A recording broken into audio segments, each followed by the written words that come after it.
Coming up next on the CHGO Cubs podcast, we're just days away from the big spring training trip. We'll tell you how you can join us. Plus, Bregman goes boom over the weekend, and Justin Steele said, what? What? This is great news and special guest right off the top. It's our guy, Michael Cerami from Bleacher Nation. CHGO Cubs next.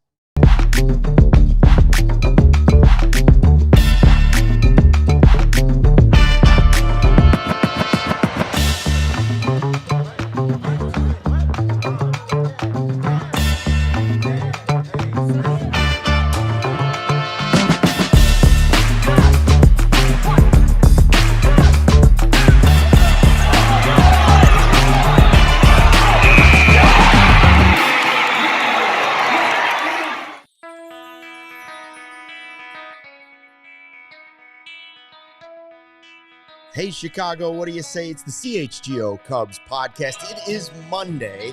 By Thursday, we'll be in the sun of Arizona. Yes. Luke Stuckmeyer, Joey Christopoulos, Justin Roman, Sarah running the ones and twos. Go Cubs. Yes, there it is. Thank you. And our guy, Michael Cerami for Bleacher Nation.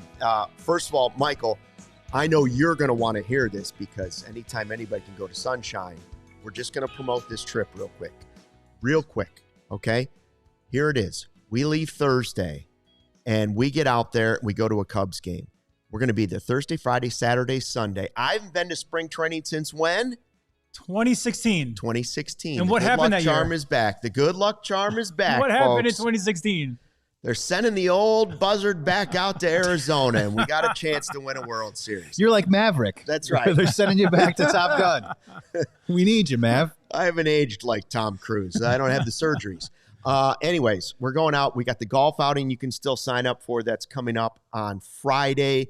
We have a meet and greet after the golf outing. It's a happy hour at Poor Intentions, P-O-U-R. Poor decisions.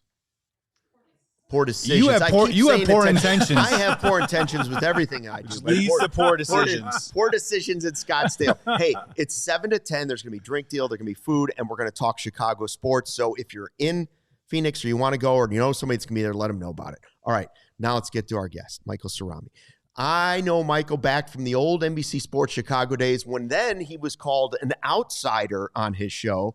Now he's one of the ultimate insiders in baseball, and he breaks news. He talks Cubs, Bleacher Nation. How you doing, Mike?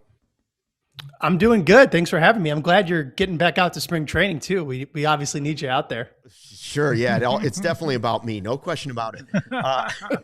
The last piece. First things first, how do you just feel if you had to give the offseason a grade? That's what we've been asking anybody we talk to. Like, if you had to give the offseason a grade, where would you go? What was your expectation going into it? You know, I honestly struggle not to give the Cubs an A. I don't know if they deserve an A plus, let's say, if we're going to split hairs. But the way I sort of break it down is they accomplished three main things. And the first is they got a bat to replace Kyle Tucker. You're not going to necessarily replace the first half of Kyle Tucker with anybody who was out there, right? But they got as surefire of as an upgrade to the lineup as they possibly could in Alex Bregman. They got rotational upside, which is something we wanted to make sure that that box that they checked, that was Miguel Cabrera. There's a few different ways they could have gone about that, but they did it that way. And then as a second sort of starter, I'm sort of categorizing Shota Imanaga as that guy. I think they needed another starter. He was sort of a free agent there for like a day when the options were declined and everything. I don't know, in terms of if he were my first pick for that second starter spot, I don't think that's necessarily true, but he fits this sort of category of guy which is to say he has the upside. And I think that's all that the Cubs really needed to capture in that second starter. I think there was a lot of different ways they could have gone with that. Some of those guys ended up accepting deals before the offseason even began. And then lastly, it was addressing the bullpen, right? And there was a ton of closers available in free agency this winter, and they didn't really go out and get one. However, we've seen the Cubs build bullpens in their way before. I don't think that's what they did this winter. I think they went up a tier, right? They spent almost $30 million on their bullpen, getting a bunch of established arms. And if what they're doing is sort of attacking it the same way they have in the past, but a tier up of certainty, a floor with the same amount of upside as the Brad Kellers of the world, then I think they did really well. And so you look at it in totality and it's like they got their starter, they got their bat, they improved the bullpen. How else do you really want them to have gone about it, right? Like that was pretty good. That was probably the best I've felt about an offseason, feeling complete as I do right now. And again, actually I'll add, even though this has been a long-winded answer to give us a grade, I think that they upgraded the bench pretty significantly too, mostly by way of Matt Shaw, but they have a lot of really, interesting borderline guys for that fourth spot, guys that have either done it in the big leagues already, like Chas McCormick or Michael Conforto, or guys like Dylan Carlson who sort of have that prospect pedigree upside. He's still young. So they did a lot and it feels good. It feels very complete for once. I'm not entering spring training. We're not sitting here waiting for some guy to find a deal that it wasn't there, or, if only we had also done this. It feels like, hey, we got a complete team. I'm ready to go out and see what they can do. So for that, they get an A. Well, and that's what Michael has made this spring training refreshing and interesting, right? We're using words in our lexicon that I don't think we as Cubs fans have used the last couple of years, like 6-man rotation possibility. Who is the fifth outfielder, right? And credit to Jed, as you've already illustrated about the depth that they've created and the roster competition from the top of the organization on the roster all the way down. So rolling it forward, I know it's early in spring training, but I do think there were some definite winners of the weekend when we talk about the Cubs and some of the games were played. So if you can name one, it doesn't have to be, there's several, right? But who, in your opinion, was the big winner of this last weekend of Cubs spring games? I think it was nice to see Alex Bregman hit a homer, right? I mean, listen, I don't know. He's a really interesting guy to follow. I think that no matter what, his, presence on this team is going to make a big impact this year. We know he plays solid defense at third. We know that even when he's not his best, he'll be an above average hitter, a great leader, all of that stuff. But I also think that we sort of let ourselves forget how crazy impactful he was offensively in the first half of last season before his injuries. I mean, this is still a guy who has been one of the best hitters in baseball at points in his career.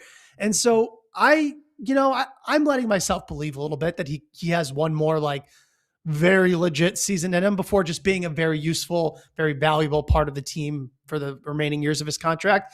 And so to see him hit that homer with that, such a simple, sweet right-handed swing, it was nice to be reminded of maybe he's not hitting 40 homers, but this is a guy that can hit 300. He's a guy that can hit 25 homers, who can slug, who can get on base, who could, I don't know. I think that we've kind of glossed over his potential offensive impact for the overall picture that is Alex Bregman. And I understand that, but that was exciting and kind of reminded me of it. So I'll go with Breg. Piggybacking on that, Bregman was one of the best hitters in baseball last year before the injuries kind of took over. So was Kyle Tucker. And you saw what this lineup did when a healthy Kyle Tucker was in the lineup, a better PCA, a better Seiya Suzuki. Do you think we're going to kind of see the similar production from those guys with a healthy Alex Bregman in the middle of their lineup? Or is it going to be at all different when it comes to Bregman versus Tucker? Well, I think that it's possible. I think what the one benefit of Alex Bregman is that he's a righty. And I think this lineup needed another right-handed, legitimate right-handed bat for the top half of the order. We don't really know what Moises Ballesteros is going to be. He's a lefty, but I'm just saying, we don't know what he's going to be. We don't really know how often Matt Shaw is going to contribute. Another thing that we don't know is Nico Horner. He's always been a good hitter, right? But I think, again, we sleep on that. In the second half of last year, he was actually slugging a lot more than normal. For him, that's like 430. But if he's slugging 430, I mean, that's a transformative piece of this lineup. But I still think we needed a right-handed bat, and I think Alex Bregman fits that really nicely. I also think that Seiya Suzuki is probably in store for a big season, especially if he ends up taking advantage of the ABS. I think I saw it today. I can't remember exactly who put it out, but he was the guy who had the most balls called strikes in baseball. It's like, geez, I mean, if he can use that to his advantage successfully, I mean, boy, that could completely change his entire slash line. I mean, overnight without any changes otherwise. And just a quick follow-up on Bregman. You did a great piece. If anyone out there isn't following Bleacher Nation, like, what are you doing? Come on. Just really fast. But I think you came up with a great piece and something that I've been racking my head on, and I think it's fun to talk about right now early in spring when we ask the question with Bregman, where do you see him hitting in the lineup? And conversely, then where does Nico Hoerner slide into this? Is Michael Busch the leadoff hitter? Is he the 3-4-5 guy? And this is, again, what's fun about this Cubs team and the possibility and potential of this team is I can come up with 4 or 5 different combinations. I'd probably thumbs up, right? But for you right now, where do you see Bregman hitting in the lineup if you were making the lineup? Yeah, well, I'll answer this sort of 2 ways. One, the way that I think the Cubs are going, and that to me seems pretty clear that they're thinking about batting him second. They got Michael Busch leading off against most righties, I think is going to be the way that this plays out. And I think Nico Hoerner is going to lead off against all the lefties. But the one through line throughout every spring training lineup, which has followed those leadoff hitter paths, depending on the opposing starter, which is not always what you see from a manager, but he has had Nico leading off against lefties and Busch leading off against righties, is Alex Bregman has always hit second. And I'm not sure that they're doing that to get him extra reps. I think that's probably where he's going to hit this year. Now, whether he should hit second is a different question, but it sort of is an interesting one in that I don't know which Seiya Suzuki we're getting this year. So set aside the ABS thing that I brought up, is 2 years ago when he sort of peaked offensively, he was more of a well-rounded overall hitter. Last year, he leaned into the slugging a lot more, right? Hit career high homers and a career high slugging percentage. And it's possible that you want that guy just batting cleanup with, again, depending on obviously the handedness of the starting pitcher. But I could also see Seiya Suzuki being the team's best hitter, maybe outside of Busch, who will be leading off. And so if that's the case, you probably do want him batting second instead of Bregman, right? But then so many other factors come into play because, again, if Moises Ballesteros hits as well as I think he can, and I'm pretty high on him. I'm very excited about him this year. Then you might want him a little higher in the lineup, and then you can talk about moving him as the top lefty after Busch and moving Bregman and Suzuki around him. I don't think we're going to start there, though. I think if he is the quote-unquote everyday DH to start the year, Ballesteros is going to start low in the order, and then that changes the top of the order quite a bit. But for now, it looks like Bregman's going to bat second, and I think that's a perfectly fine way to start. I think there's a lot of guys on the team where you could say, well, if they do this season, it could change the team. But also the floor is pretty high for a lot of those guys too. So that much I think the Cubs have improved. You also wrote on Bleacher Nation, Bregman or Cabrera. Who makes the bigger impact this offseason? And that's because both have, while they were great additions to this team, both have some question marks. Like Bregman's not the guy that he was, and Cabrera's been a guy, the fastball's been a little bit of a problem, and he hasn't put it all together yet. So which one, if you had to put all your money down on it, which one makes the bigger impact this season, Bregman or Cabrera? You know, I wrote that headline. I don't even remember where I landed because I remember being so 50-50 about it when I was writing it. And I was like, God, I could see, like, there's a lot of ways you could say Bregman's going to impact the team in ways that we don't see necessarily. But for me, I think the Cubs front office and entire pitching infrastructure has been locked in on Edward Cabrera for a couple years now. I think they got the guy they wanted the most, and I think they're pretty good about unlocking the potential of guys like this. And so I think it's going to be Cabrera who ends up making the biggest impact because to me, he has true ace upside. And I made this distinction on our site the other day, whereas Justin Steele has number one upside. He can lead any rotation. I think what Cabrera has is ace upside. And I sort of differentiate between who are the true aces in the game, of which I think there are like 6 or 7, like at any one season. 7. Whereas number ones, there's a lot of guys. I can't believe I said 6, 7 and didn't do it. I didn't even mean to do that. All too old for I that. have an 11-year-old. Sorry, I can't help you. Yeah. Alley-oop right No, there. that's hilarious. But I do think Edward Cabrera has a chance to be like a legitimate ace starting pitcher. And so for me, that's going to be the guy that ends up making the biggest difference. Because I think the rest of the Cubs lineup can do well with Alex Bregman being like a 130 WRC plus guy or like a 110 with great defense and all the other things he does. Whereas Edward Cabrera, I think, can be truly like carrying this pitching staff, especially in October, if he stays healthy and, unlocks whatever the Cubs are trying to change or not change about him this year. All right, we got to take a quick break. When we come back, I want to ask Michael about this great children's book he has coming out next month. So it's barely like a month away. You can pre-order it now. I want to get a bold prediction out of him. And I want to ask him a little bit about maybe Ben Brown if we have time. So the wild card. Yeah, that's all coming up next on the CHGO Cubs podcast. Joey, what if you could have reliable and intelligent Wi-Fi? And what if you could keep it at the same price for not 1, not 2, not 3, not 4, but 5 years? That is the Xfinity 5-year price guarantee. Imagine Wi-Fi that makes everything in your home work together. It finds and fixes your problems before you even notice them. And it's like super intelligent Wi-Fi, like a 6th Sense type deal. And it lets you stream the game while the rest of the family is out there watching something else online. All your devices working in perfect harmony out there, and it's for 5 whole years. Here's the best part. No hidden fees, no add-ons, and Xfinity's best equipment is included. Take it from me, a lot can change in 5 years. Lock in your price, unlock the possibilities right now with Xfinity. Learn more at Xfinity.com. Xfinity, imagine that.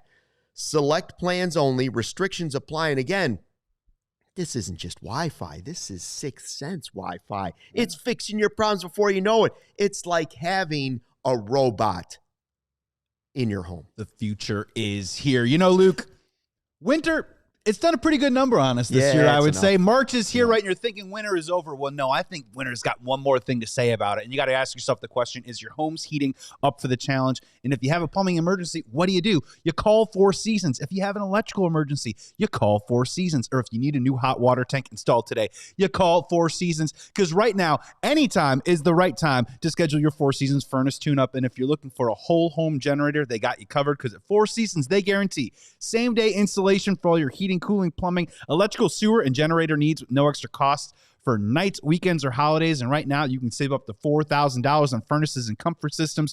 Furnaces at $39 a month. Furnace AC combos at $57 a month. So call and save $50 today. It's Four Seasons Heating, Air Conditioning, Plumbing, Sewer, and Electric that's been serving the Chicagoland community for over 50 years. So go to fourseasonsheatingcooling.com today for all their money-saving offers and coupons today. Back on the CHGO Cubs podcast with Michael Cerami from Bleacher Nation. We've been peppering him with questions about the Cubs for their offseason, but he also has something special coming. I mentioned we work together at NBC, then he's at Bleacher Nation, then he's breaking stories in the offseason, and in the meantime, he's now an author of a children's book. Oh, that's awesome. Where did you come up with the idea for My First Trip to the Bleachers, which comes out, I believe you said April 7th. Where did this idea come from, Michael? So, some of you guys, some of your listeners might be Blackhawks fans. We have a Blackhawks writer at our site, Tab Bamford, who had written the Connor Bedard book recently and some other books. And I had always sort of kicked around the idea of doing a children's book. Then once I had a son of my own, he's now 3.5 years old. The wheels really started turning because we're reading 1,000 books a month, right? And I'm like, man, I could do this. Like, come on, I got to come up with something. So I asked Tab to put me in contact with some of his other publishers, pitched a couple ideas. We sort of landed on this one. And my wife, funny enough, was a 2nd grade teacher and then a behavioral specialist. And so she sort of introduced the idea of like the feelings and senses and emotions and things that you deal with when you are doing anything new, right? And so we were taking my son to Wrigley or 2 Julys ago, for the like family day event. And it sort of got my wheels turning about that sort of book. And so I came up with this idea where it's a story about a little boy who gets surprised with tickets to go to see his first Cubs game ever. And the actual story itself, although it contains the events of the game, is really more about the things he experiences along the way. It's like from being bored in the car in traffic, on the way there to having to go and use the troughs in the bathroom and those being disgusting. Like every one of us was at one point a little kid, and you walk up into those Wrigley bathrooms and you're like, it's like intimidating, right? And you're like, oh my God. Or, the other team hits a home run and someone throws the ball back and you're confused about why that happened. And that's sort of the point of this book is before you go take your, kids to their first Cubs game or their 10th Cubs game, you could read this to them and they'll get the confidence and expectations settled ahead of time. It's an old Mr. Rogers principle where you talk about what you're going to do before you do it. Right. And that's sort of where this book is headed and what the idea is. And it's, it's a little funny. There's some little Easter eggs for like the dads and moms that are going to be reading this book. Anyone who's been to Wrigley is going to recognize these things right away. And that was really the idea. And so, yes, it's available to pre-order now, but it's coming out on April 7th. So a little over a month. And I'm just really excited about it. It's really cool. The illustrator we got, Nora Reuter, is she used to work at Murphy's. She's a muralist. So she does a lot of those like murals inside the cool restaurants in the city or on the outside of those walls. Like she's an awesome artist. Also a local Chicago person. So it's really like, it just was a fun thing to put together, a cool little side project. And, that the little boy's like modeled after my son, Leo. And now I have a daughter though, of course. So I have to come up with a second book, lest I be reminded of that for the rest of my life. So yeah, that's the idea. And I hope anyone who has kids or nephews or nieces or birthday presents to give or Christmas presents considers getting it. Because I think it's fun, but I also think it's, could be pretty useful for the parents out there. So my first trip to the Bleachers. Awesome. I cannot wait to order it because I have an 11-year-old, but I also have a 2-year-old. So perfect for my 2-year-old, and the whole nine. I got to say though, you have a daughter. Here's a little idea, free idea. Okay. The sequels are writing themselves. My first time to the UC, my first time to, all that stuff. Like those are your sequels, man. Boom, boom, boom, boom. My first trip to Taylor Swift. I would be lying if the publisher has brought that up. Yeah, the publisher was like, "What about Soldier Field?" I was like, "All right, let's get this one out first, and we'll see what's next." I already know it's going to be a great book because everything he touches turns to gold. And number two, you mentioned the troughs, and as I know with my kids, anything that involves a page with a potty incident is a winner. Oh, they're all in. That's it. That's a winner. Any kind of potty page is always the best page on the book. Michael, dad to dad, when was the first time you brought Leo to Wrigley Field? How old was he? So it was not last July, the July before. So I guess he must have been around 2 years old. I mean, he was pretty young. It was. There's a picture of us in the book. Actually, we did the tour and stuff, and we got to sit in the media room, and I put that picture in there of the both of us. He ran the bases, did all that, but I'm definitely excited to get him back there this year. He feels like he watched the whole Bears season with me this winter, cool. And sort of knows what's going on. A couple of times he cheered when the other team got in the end zone. We didn't quite clarify that we want the Bears to get in the end zone. Right. He just knew that someone scored, but. I will say that I'm excited to bring him this year, and this was not me pushing it on him, but it's a good reminder. The players that he has gravitated towards so far is PCA. I don't know if they just mention his name a lot, or it's easy to say, or when he had his blue hair that stuck with him, whatever it was. And then Kevin Alcantara, because they kept calling him the Jaguar, and he had like bright red shoes. And it was like a good reminder for me. It was like, man, baseball, this was a blind spot to me. The things that kids might latch onto or connect with. And you're talking about two guys with huge personalities, fan favorites in their own sort of way, but they might attract a different audience. And it was just a good reminder that for all the love we give to the, Nico Horner, Dansby Swanson, Ian Haps, like Kyle Hendricks of the world, the kids that we're trying to make fall in love with baseball at their age are going to fall in love with different things than we're going to fall in love with. And so I'm just excited to see who he gravitates towards this year and if it's anything different as he gets older. You're leading me really quick into a question I wanted to ask you because, one, I'm excited for the adult Easter eggs of my first day at the Bleachers. This is the drunk tank. We don't go in there, right? The do's and the don'ts. The beer snakes. But also, I think this is such a great book for young kids to have just because, and I don't know if you experienced this writing it, did it harken back to when you were a kid going to games? Because I think it's so perfect when you talk about all the senses and the stimulation of Wrigley Field. For me, I don't know what it is, but just the clock as a kid going to my first Cubs game, the clock was such a huge, vivid memory of mine. Like, do you know what your vivid memory of Wrigley Field is? Because there's so many for kids to lash onto, whether it is the red shoes, whether it is the ivy, whatever that might be. Yeah, I think I definitely blended sort of my experience and my memories of my experiences with the ones that I am created and have created with my son. I definitely remember, and I put this in the book, some of the earliest Cubs games I went to and going and sitting out in the bleachers and the seats being cold and everyone seeming to act like they knew each other in the bleachers because that's just like the magic of the Wrigley bleachers. And I definitely incorporated that into the book where it's sort of like, why is everyone high-fiving? Like, do they all know each other? Or why everyone knows the words to this song and it's, the 7th inning stretch or whatever it's going to be.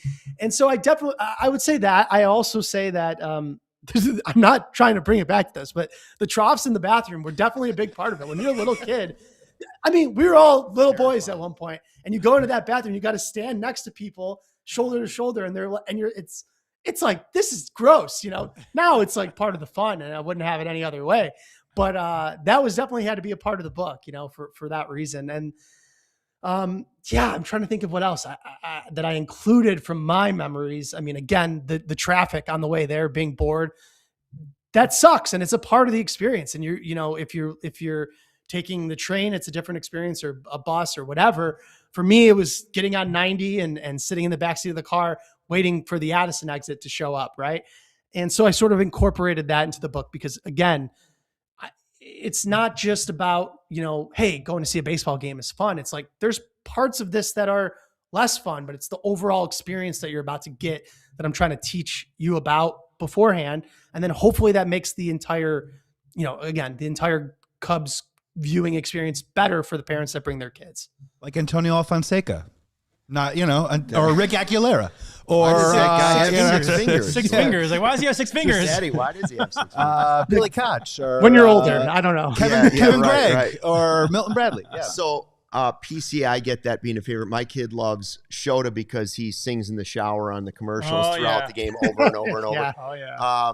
How about a bold prediction for one of those Cubs players that you could go to Leo and say, well, I'm going to tell you what, if this happens for this guy, this is my bold prediction. You know what my bold prediction is going to be this year? Oh, man, I got a couple fun ones, but I think one I believe in is I think PCA goes 30-30 again. I think people have way overshot on how far the pendulum swung back. I know he struggled in the second half, but he also had an incredible second half of 2024 leading into the great first half of 2025. And it's like, that's completely erased from everyone's memory as though he only had one good month or something. No, he had like a full season spread over 2 seasons of elite performance. And I think that he's the type of hard worker and immensely talented athlete that the Cubs are going to be staring down another 30-30 season from him. And he'll join Sosa with his second one. Right. But setting that aside, I think the one that no one again talks about enough is I think Miguel Amaya is going to have a nice year. I think the swing changes he made July of 2024 again really started to show the second half of that year. And when he was healthy last season, he was really good. And he's a former top prospect who has been, just injured over and over. And that may or may not always be a part of his story, but some of these injuries were not, chronic things. They're fluke injuries, things that happen down the field that aren't predictable, or they aren't necessarily, indicative of things that are going to come. So if he could stay healthy, I think Miguel Amaya is going to maybe take over the starting catcher role, even if it's always going to be balanced with Carson Kelly, a 60-40 his favor thing by the end of the season. I really believe in him. All right, we got one more question from Michael before we got to let him go. Who wants to fire it? You want me to do it? Wait, are we inviting him to Arizona? Yeah. Hey, man, if you want to get out to Arizona, jump on board, right? That's March 5th to the 8th. In case we haven't mentioned, presented by Shady Rays. Poor Decisions. Poor Decisions, not intentions. Got a That's pair other of shades people. for That's you. another podcast. Hey, Ben Brown, the sinker. Is that what's the most exciting thing that we've had happen so far in the spring? Is that the sinker development, obviously is such a critical piece for him. I think it can be understated how much one more effective pitch can completely transform Ben Brown. He doesn't need his other pitches to improve. He needs to keep hitters from sitting on the 1 or 2 that he is only able to throw at this point. Didn't quite work with the changeup last year, obviously. And so he's trying this new sinker this year that has a lot of different movement than his 4-seamer. So if that can be unlocked, boy, that could be a difference maker, right? But I think, like, have you guys seen Gavin Hollowell pitch this spring? He's looked pretty good, and I'm kind of like, I kick myself over and over because last spring Brett kept saying, like, have you been watching Brad Keller? Like, Brad Keller looks awesome. Brad Keller looks awesome. And I was like, yeah, whatever. Brought him in on like a minor league deal, battling for bullpen spot. Like, we'll see. Obviously wound up being one of the most important pitchers on the team last year out of the bullpen. Hollowell has looked pretty good, and I'm trying not to get ahead of myself. It has nothing to do with results, just the crispness of his offerings, the velocity. It's just like, boy, if he's figuring out his command a little bit, you're talking about a very real weapon to add to this bullpen, which is already a pretty nice mix. But yeah, Ben Brown, I think that's probably more likely to be an impactful thing. And regardless of if he is, starts the year out in Iowa or is a reliever by the end of the season, we're going to see him in Chicago. We're going to see a lot of him. He's an optionable young arm with a lively fastball. Like, he's going to be around. So if that third pitch develops, who knows what you've unlocked and who you can have for not just this year, but the years to come. So that's probably the biggest development this spring, without a doubt. All right, Michael, thank you. The book, again, available now, pre-order on Amazon. It is My First Trip to the Bleachers. You can also read Michael's work, of course, Bleacher Nation. Great follow. He and Brett do a spectacular job there, and part of the Cubs Nation. So, hey, man, we appreciate your time. Let's do this again in like a month when the book comes out, because I want to go page by page through this, and I want to be the one to read. Can I do the audio for it? An audio book. Luke does we the could audio do book. The audio. We're talking. Yeah. Let's do it. All right, Michael, thanks for your time. Appreciate it, and have a good rest of the week. Thanks, guys. Good to talk to you. And we'll talk more about Cubs baseball, including Ben Brown and some of the other things, and our big takeaway coming up next on the CHGO Cubs Podcast. Hey, Cubs fans and Justin. Yeah. Guess what I did this morning? I got up, had a nice little exercise, walked the doggy, and then I said, oh, man, I'm late for work. What do? I grabbed myself a big pile of Huel. That's right. Huel, it's $5 in a meal. And whether you're trying to cram in a workout during that chaotic day or that chaotic week, you're trying to get everything done, but also trying to stay in shape, Huel is the perfect meal on the go, and it's absolutely delicious. I had my strawberry vanilla this morning, which is really good. And this one, the chocolate peanut butter flavor, is absolutely fantastic. It's got 35 grams of protein, 27 essential vitamins and minerals, no artificial sweeteners, colors, or flavors, gluten-free, and under $5 per meal, the complete meal that you can literally grab on the go. I also love my daily greens right here with some adaptogens, electrolytes, antioxidants, all right there for you. So what are you waiting for? Limited time offer. Get Huel today with the exclusive offer of Cubs15, CUBS15 for 15% off your order. Check it out today. Huel up, fuel up. Have a great summer. All right, spring into flavor at Hooters. Hurry into Hooters for the deal of the season. Your choice of 10 boneless wings or 10 buffalo shrimp served with curly fries and lots more for just $9.99. If you're in the mood for seafood, check out the Big Fish Sandwich, perfectly seasoned tender cod, grilled, blackened, or hand-battered and fried. And here's the hidden gem of Hooters. 1 pound of succulent snow crab legs served with warm drawn butter and fresh lemon. Yes, I've had them before. They are good. Keep things cool with a $6 legendary margarita, or enjoy specials on Dos Equis and Coors Light 22-ounce Big Daddy mugs. Yeah, drink of the month. Quench your thirst with the drink of the month. Catch the madness all month with Mango Mojito for just $8. A delicious blend of Bacardi rum, mango puree, lime juice, and mint. Cheer on your favorite teams at any of the 11 Chicagoland Hooters locations. I was born and raised in Bloomingdale. My favorite is the Schaumburg location. Yes. I used to be a member over there. Check out all of them at originalhooters.com. Back on the CHGO Cubs podcast, Michael Cerami, great from Bleacher Nation. Now we're going to do our big takeaway presented by Xfinity. Imagine that. What's our big takeaway from over the weekend? Well, there were plenty of opportunities, but the big takeaway, Mr. Justin Steele, cleared by doctors to go back to start ramping up for a regular season with the Chicago Cubs. This is happening fast. Yes, it is. Real fast. And he's cleared. That doesn't mean he's going to break camp and start the season at Wrigley Field. He's not. Right. It's going to be May or June, still on target for what he said, May or June, but he feels great. There's nothing he can't throw. He can start as if this is the beginning of his spring training and start getting ready. What is the impact of this, and how excited are you to see what will happen for Justin Steele? For me, I don't expect a ton in the first half of the season. I think they could be very cautious about it. Yeah. But this is just a terrific sign, and I'm super happy for him. Yeah, I think it's a testament to his work ethic and the fact that he didn't sulk. He listen, it sucked for him, sucked for us Cub fans, but he got after it, and he's been doing those videos. His wife's been filming. Yeah. He's really all in on the rehab, and so it's a testament to him and his work ethic. So I'm very, very excited. I'm with you. I don't even want to think of Justin Steele in the first half of the season. Jed built a pitching staff that can withstand not having Justin Steele for the first half, right? So, but once he comes back, and if he shows that he's a Justin Steele of old, man, it's an embarrassment of riches at that point, because we just talked about Ben Brown as well. It's a great place to be if you're a Cubs fan, because we have pitching depth. But man, adding a dog like Justin Steele, let's say halfway through the season, sky's the limit. Yeah, first impressions, congratulations to Justin Steele. This is the hurdle that you wanted to clear. When the doctor gives you the thumbs up and the green light, that's music to his ears, and I think also to Cubs fans as well. I'm curious about what the next steps are, right? He had kind of intimated that bullpen sessions were going to increase to 35 to 40 pitches. He was going to start spinning the ball a little bit more.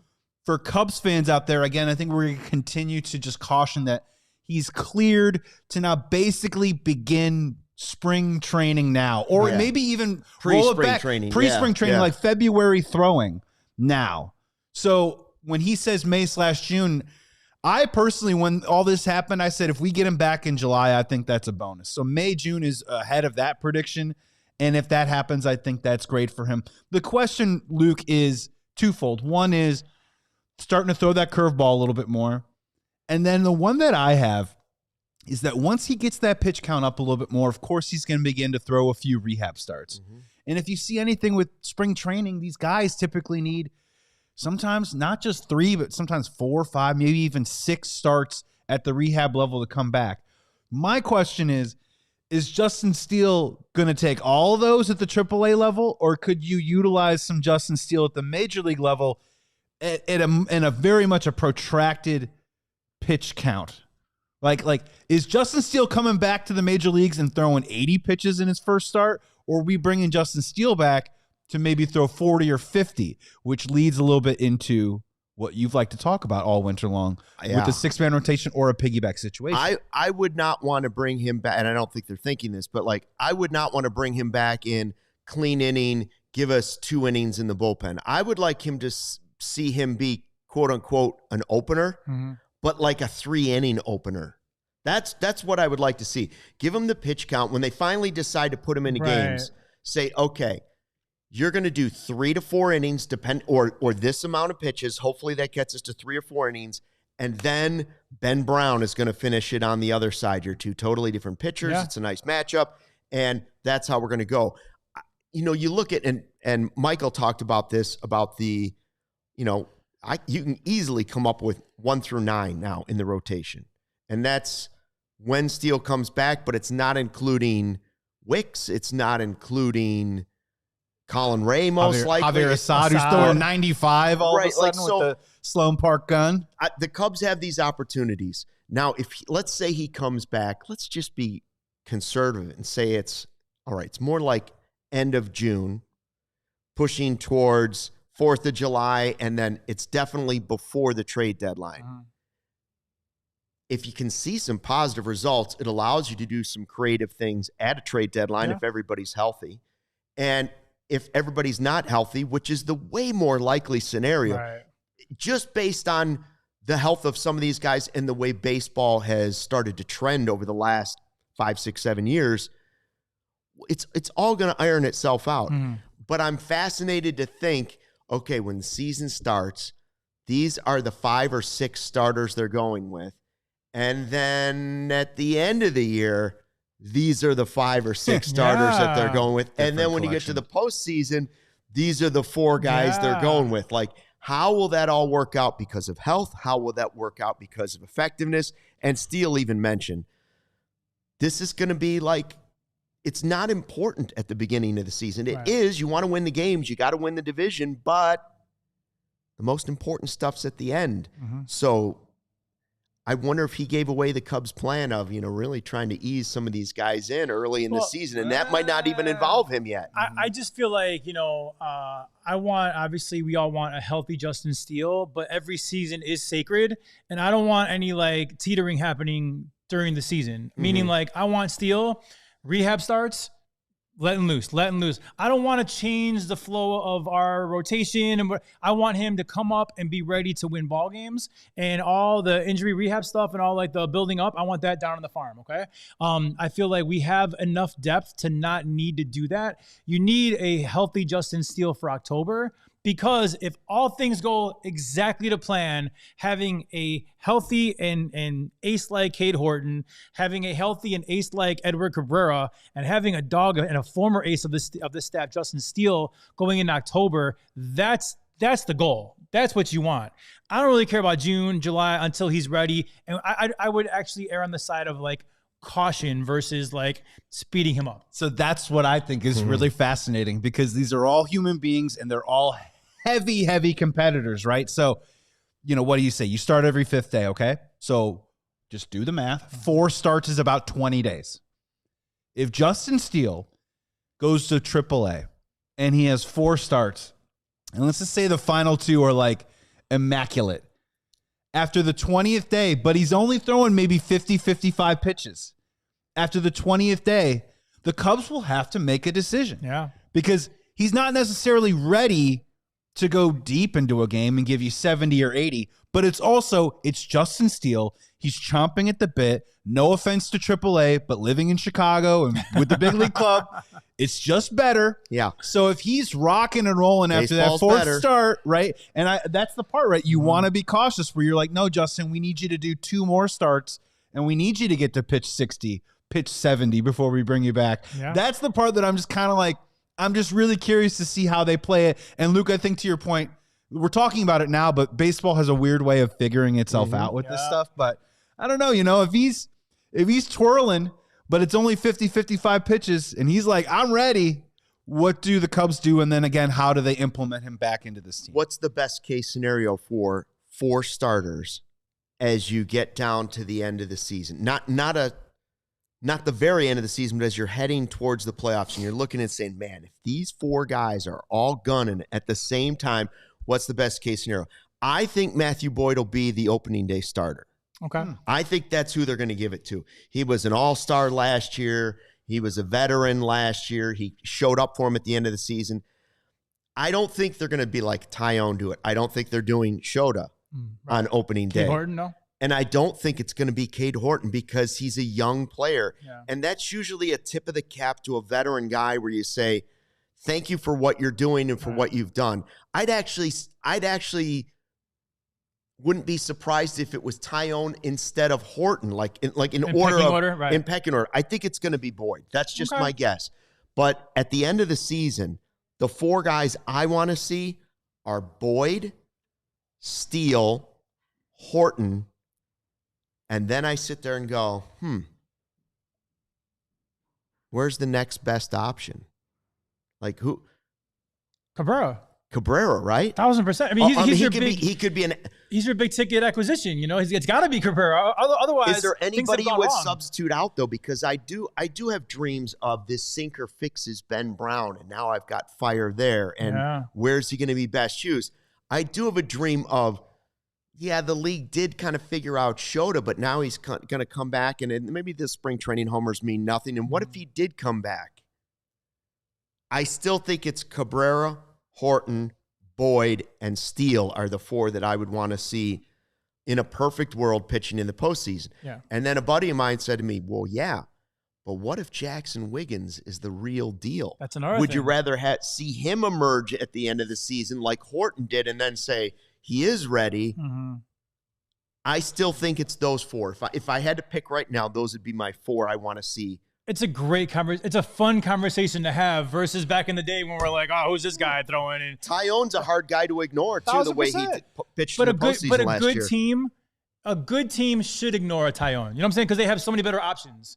Like Tyone is awesome, but if Tyone is your ace, you got problems. And I love Jameson Tyone, but I'm saying like a good team should be able to be like, yeah, Tyone, you're the fifth guy. You know, like a good team, a good rotation should have better options. And the Cubs, if all goes well, they do. And none of this should be a surprise to any of the players because we had these conversations last year where as you are entering July, you were like, no, Shota's still on the rotation. Shota's earned the spot. But Shota pitched his way out of that contention and honestly a lot of the Cubs fans' confidence. So the way that the roster is built this year specifically is that these guys are going to have to produce and perform, right? They're going to have to compete a little bit against each other to see who gets the ball. Luke, I like your idea of Matthew Boyd pitching opening day for two reasons.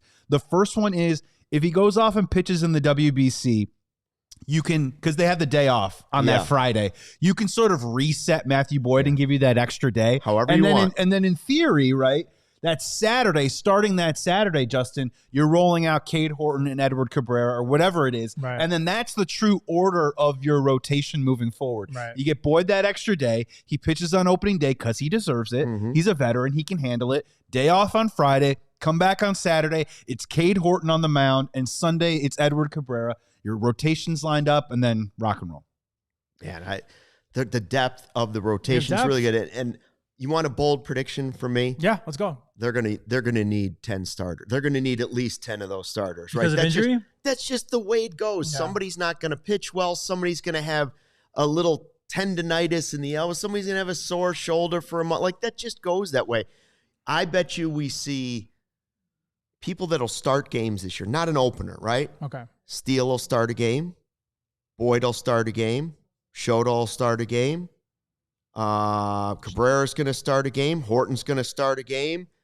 Ben Brown's going to start a game. I feel good. Colin Ray will start a game. Colin Ray's going to start a game. Assad? I think Assad will start a game before it's all said and done. Yeah.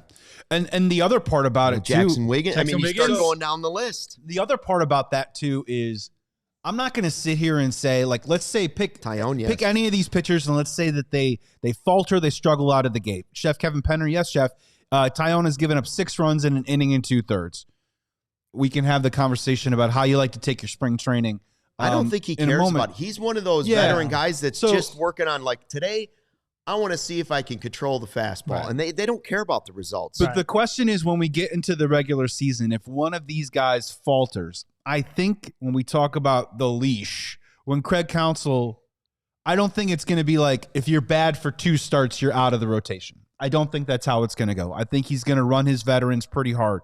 But if a guy is struggling or if Shota continues to have the home run bug, I could see the leash getting a little bit shorter in game where you're just not – maybe there's some days where, like, if Shota doesn't have it after 2 innings and a third, his day's just done in late May. And because they can bring someone else in. When we talk about the embarrassment of riches or the inventory or the depth or whatever it is, it allows Craig the flexibility to say, look, man, I just don't think you have it today. You're not losing your spot in the rotation. But if you don't have it today, in comes Ben Brown. In comes Javier Assad. Let's get in a different look. Let's try and salvage this game. And that might be a luxury that Craig Counsell will be able to afford this year. And Corey Seacrest is a very good point. Having depth will definitely help in a World Baseball Classic year. Who knows how that'll impact everything and some health. I mean, you got some guys that are throwing, some guys that are playing. So obviously, I mean, it's good to have depth, and that is one thing about the Cubs, and not just in our rotation. On this team, we have depth. We have infield depth. You know, we got a bunch of guys trying to. Ben Cowles is back. Your guy. 11 days. Your guy. Cowles, I don't even know, but he's the Cubs don't even know. No, they have no idea. Man, what did we do without him for 11 days? You know, but like he was gone. From a human standpoint, like how does that? You're at home. Like, what are you doing? Are you at home? Are you flying back and forth? What does your wife say? He flew, and then he was back. Just stay in the plane, hover over the city, and just wait for the landing. I mean, he's getting paid. He's a ball player, but man, where is he going to end up? Nobody knows. Spin the bottle, right? Yeah.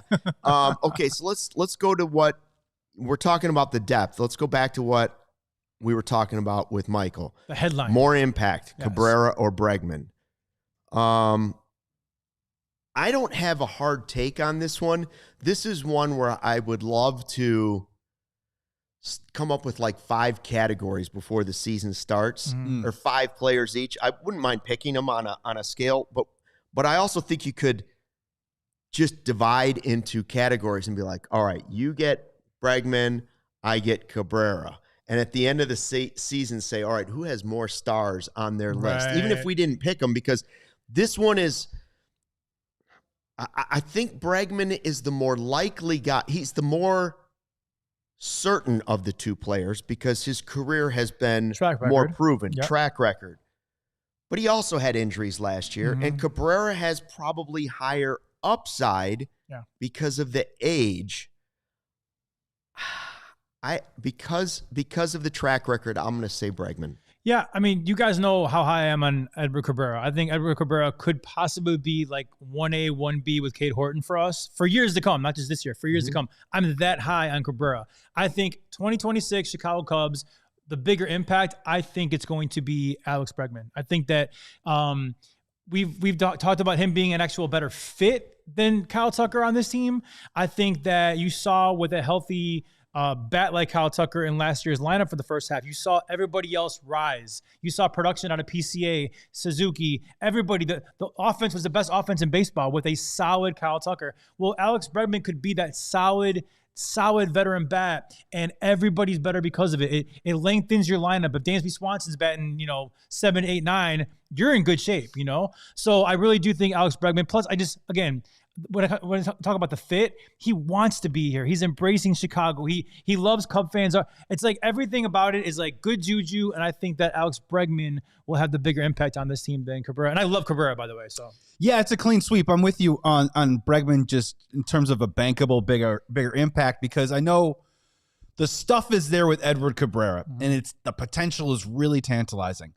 But what is the ceiling for him? It is hard for me to project because, as you said, he's never really reached any sort of. I mean, last year he had 26 starts. He looked good in the second half, but we don't really know. Is he a 20-game winner, right? Is he a Cy Young candidate? I think he can be an all-star, right? And his stuff definitely speaks for itself. We can all see that with our own eyes, especially over the weekend. And we were like, yep, that checks out. That looks pretty good. But I'm a little bit like smaller goals with Edward Cabrera this year. Stay healthy. Control the zone. Maybe don't let everybody pitch steal 200 innings, win 25 games. So I got 300. Be a little Bob, be a little Gibson. You know what I mean? Put them together. I'm with Michael Cerami. I'm with you guys that I think Alex Bregman has at least one really ultra elite season left in him. I don't think he's going to hit 41 bombs like he did in 2019, but he threw the word 300 out there. I could see Alex Bregman hitting pretty close to 300. And you mentioned it too about how the success that he had in Boston before the quad injury last year. I think he was hitting close to 290. It was like 290 something when that happened. He was really good. For a full season, the good vibes, and of course, all those intangibles of the leadership, the day in and day out. He's really solid at third base. He's a guy, if he does hit number 2 in the lineup, that's going to be pretty damn important in terms of impact. So Bregman seems like the easy call on this one. I just think people are really excited to see, frankly, the unknown of Edward Cabrera out there. I just want to see him out there, right? Like him throwing 96-mile-an-hour changeups over the weekend was cool. More of that, please, and I'll just be happy with that for now. If he is the bona fide ace that Michael was talking about, then that would push him over. Generally, I would say, listen, as Corey mentioned in the chat, the everyday player, 6 days a week, 7 days a week, is generally going to have more impact than a guy who might throw every 6 days, unless that guy is one of the 7 elite starters in all of baseball. Now, that's what it would take for Cabrera to push ahead. But the flip side can be true of Bregman. We talk about everyday players. If he's playing 6, 7 days a week and it's just meh, well, then the impact isn't the same. So I guess it depends on how they're specifically playing. But I would stick with the everyday player in Bregman and the proven track record in Bregman. But as far as most exciting player going into the season, like guy that could, we'll do an X Factor podcast, I'm sure. Right. Cabrera's on that list. PCA is on that list. Matt Shaw could be on that list. Cade Horton. Mo Baller, Cade Horton. Could Jackson Wiggins late in the season be on that list? Could Steele be on that list. Right. Yeah. I mean, I give you 10 guys that could be on that list, to be honest with you. And the cool part about pitchers, really fast, Justin, is just like, and I've done this as a kid, like you pull up the Chicago Tribune and you look at all the pitching matchups for the day, and it isn't so much as like, hey, do you want to watch the Cubs game tonight? It's like, hey, Cubs are on tonight because Horton is on the mound. Right. And Cabrera can be like that guy. Totally. Of like, it isn't just a normal Tuesday night Cubs game. It's a Cubs game, Cabrera's on the mound. Yep. That's kind of the potential that we want for him, and that's what can also make him interesting and entertaining. We got that last year when Horton pitched. Yeah, It was like Horton on the mound. people that weren't watching were What are like, you doing? I should watch tonight. Well, Luke, when you were breaking down like the excitement level or whatever, like you really were kind of splitting up veterans and young guys.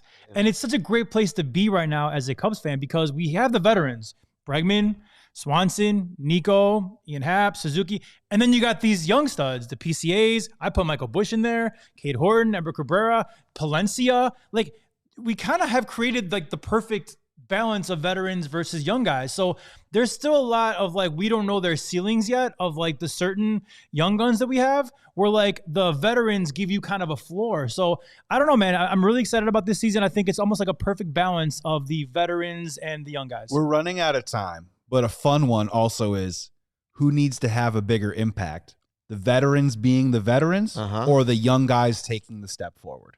The OGs. The OGs versus the new Gs? Or the young punks. The young pumps? Yeah. The Zoomers, apparently we got in the comments too as well. I hope to see all of them out in Arizona because we'll be there starting Thursday. You guys will be at the Cubs game at Sloan Park on Thursday. I get there a little bit later. Listen, this is crazy. Joey and I, you get to sleep in a little bit, you know, hang out with the kids. I'll have the kids up. Exactly. You got it. I'll be up. Believe me, I'll be up. Joey and I are up at like, 4:30, 5 in the morning. We're taking a 7 a.m. flight you watch. to Phoenix. And we're going to the Cubs game that day. And then we're meeting up with Luke. And then we're going to the Bulls game that night. After my nap. After your nap. And then, then there's a golf outing the next day. Then there's 2 more Cubs games. And we're going to be like, we are like, what is it? Sports over everything? I mean, it is literally sports over everything this weekend. Cannot wait. So here's the deal. It's presented by Shady Rays. Again, some of this stuff is sold out, but it's all a la carte.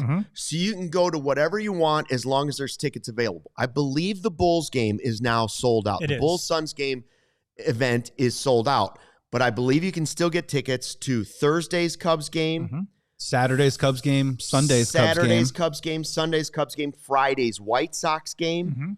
The golf outing, I believe, is still available to come golf with us during the afternoon. And the big one is we have a happy hour on Friday night. Where's it at? Poor decisions.